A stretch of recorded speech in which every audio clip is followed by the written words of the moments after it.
the Amazon Climate Pledge update. We both wrote notes on that. I did on Forbes, and you did on your awesome research site. So what's the update? Yeah, so first of all, Pat, thank you for one of our most impressively fast introductions ever that we've done on this show. It's pretty awesome. There is so much going on. And of course, as we are dealing with a ton of macro and geopolitical issues, one of the issues that sits in the background that most of the world seems to be very interested in and cares about is climate. And of course, Amazon, which is sometimes appreciated for its innovation and the things it tries to do for creating jobs and small businesses and climate. And sometimes it's, loathed by society because it is such a big, successful company. But this is one of those things, Pat, that I continue to think is important that we talk about. Amazon, which partnered with Global Optimism, was able to announce in this past week a 600% growth in the participation in what it calls the Climate Pledge. They have now more than 300 signers that made it a 600% growth. And just to kind of give a quick bit of background, because we do this like every maybe 6 to 12 months, you and I pop in and talk about this. This is a few year old. It was founded in 2019. By Amazon with an organization called Global Optimism. And the whole premise behind the pledge is that, these organizations are committing to get to net zero carbon by the year 2040. Now, if you're familiar with the Paris Agreement, basically it was all about getting to this point by 2050. So what the pledge is all about is these enterprises across almost every industry now, committing to put the resources forward to accelerate their process in becoming carbon neutral. There is a number of standards that you have to partake in order to be part of this. You have to be willing to measure and report the greenhouse gas emissions your company creates. You need to be able to show that you can implement the decarbonization strategies that are in line with the accord. And then you need to be able to neutralize any remaining emissions with, quantifiable, permanent, and socially beneficial offsets.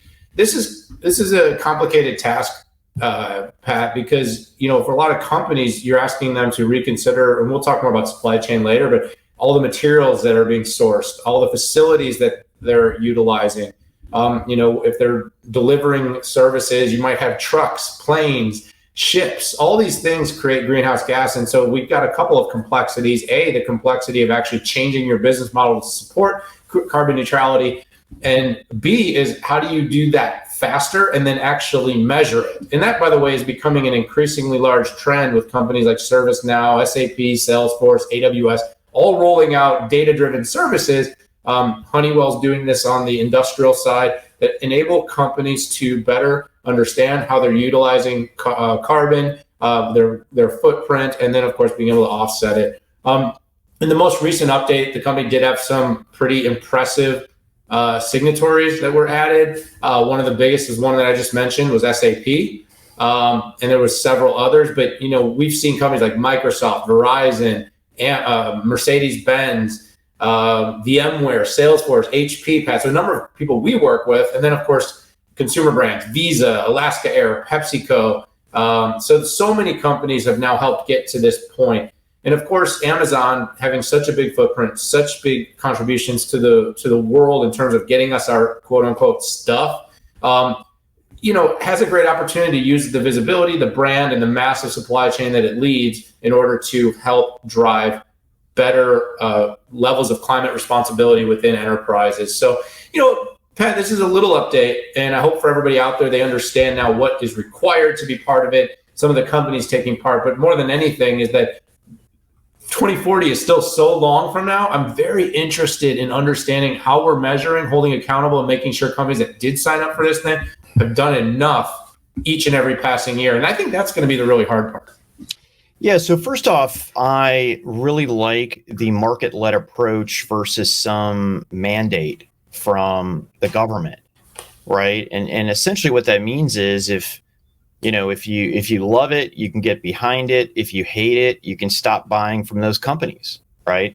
My hope, particularly in light of the last 24 days is that we do this in an intelligent way. And Daniel, that's the thing that I really want people to start talking about a little bit more. It's unaffordable and unrealistic to say that we can snap our fingers and magically get to an all electric world. Plus, if we had to, first of all, we couldn't afford it, and second of all, we don't have enough electrical production that it, globally, that wouldn't burn more fossil fuels and more coal. So essentially, we would be polluting the environment more in order to get to electricity. And for some reason, we've decided, at least as a country, to not invest in nuclear. And I know it's all scary and it's all spooky, but it could take 40 years to get enough windmills and get enough solar panels to get there. I don't know if you noticed, but Denmark said it was pushing off its. You got the biggest shit-eating grin on your face. Like, is he going there? I'm just. I know where you're going, and I just sorry. There's a really weird, kind of parallel conversation here about what we're experiencing right now with supply shortages and the gasoline. The fact, and I just was thinking to myself while you were talking, Pat, I was thinking we're in such a predicament right now because we should be doing this and that. Meaning we should be doing exactly what Amazon is leading, but at the same time, we shouldn't be saying like we should be energy dependent until we figure out in 2040. Like, I was grinning. No, it's good. It's good. I didn't know if maybe you were watching something else. No, it was just I just thought about where this conversation could go. Yeah. So. Well, by the way, did you see Denmark actually decided to give its nukes 10 more years, right? Because guess what? They don't think it's a good idea to outsource their energy to Russia. So surprise. Now, one thing I do love about the climate pledge is it talks too about reducing the amount of energy draw. And I love that.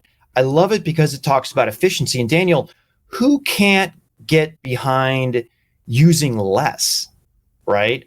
As long as it's through, not brute force and making gas $15 a gallon, right? And through innovation, right? It's just like the chip makers making more efficient chips that are still more powerful, right? That's exactly right. So I love this topic. I love talking climate pledge and environmental because it does let me to talk a little bit holistically about this. And listen, I'm passionate about climate. I'm passionate about innovation.